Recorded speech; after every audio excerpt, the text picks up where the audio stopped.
मराठवाड्यातील निलंगा मतदारसंघ यंदाच्या निवडणुकीत सर्वात जास्त चर्चेत राहिलेल्या मतदारसंघांपैकी एक मतदारसंघ।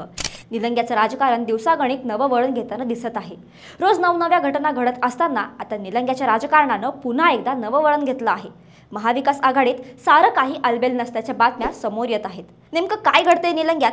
कुणी कोणाचा पाठिंबा काढला, कुणी कोणाचा गडीवर बोलून समाचार घेतला, सारं काही पाहणार आहोत या व्हिडिओत। नमस्कार, मी मृतुला आणि तुम्ही पाहताय थोडक्यात। निलंगा विधानसभा मतदारसंघात निलंगेकर विरुद्ध निलंगेकर अशी पारंपरिक लढत होती। मात्र यंदा काँग्रेसनं पहिल्यांदाच निलंगेकरांवर अविश्वास दाखवला। काँग्रेससाठी आयुष्य खर्ची केलेले शिवाजी पाटील निलंगेकर यांच्या मुलाला चक्क विधानसभेची उमेदवारी नाकारण्यात आली।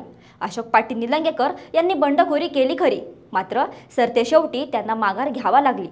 अशोक पाटलांची उमेदवारी कापून काँग्रेसनं उमेदवारी दिली तरी कोणाला?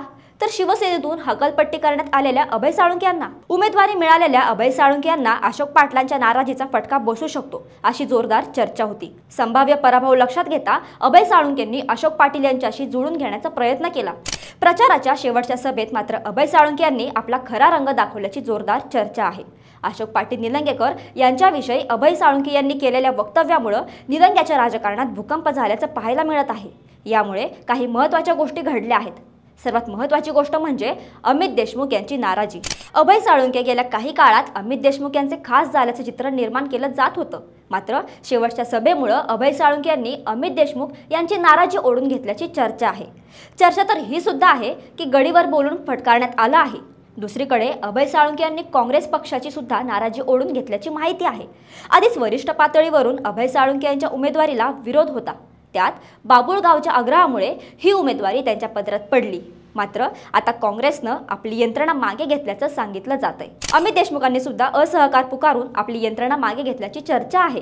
या सगळ्यात सर्वात महत्त्वाची गोष्ट आहे अशोक पाटील निलंगेकर यांच्या नाराजीची। अशोक पाटील निलंगेकरांनी दोनदा विधानसभेची निवडणूक लढवली आहे। त्यांची या मतदारसंघात स्वतःची यंत्रणा आहे। ही यंत्रणा कधी अभय साळुंखे यांच्या पाठीशी उभी राहिलीच नाही। त्यातच आता अभय साळुंखे यांच्या नव्या भूमिकेमुळे ही यंत्रणा त्यांच्या विरोधातच काम करणार असल्याचं स्पष्ट झालंय। अभय साळुंखे यांच्याकडे निलंग्याच्या जनतेनं नेहमी बाबुळगावचं पार्सल म्हणून पाहिलं, तशी टीका देखील संभाजी पाटील निलंगेकरांनी अनेकदा केली होती। त्यामुळे निलंगेकरांचं प्रेम कधी अभय साळुंखे यांना मिळालं नव्हतं। नुकत्याच घडलेल्या घटनांमुळे तसं प्रेम आता कधीच मिळणार नसल्याचं सांगितलं जातंय। या सगळ्या घडामोडी पाहता निलंग्यात काय होणार हे सांगण्यासाठी कुणा ज्योतिषाची गरज नाही। निलंग्याचा निकाल एकतर्फी लागला तर कुणाला फार आश्चर्य वाटणार नाही।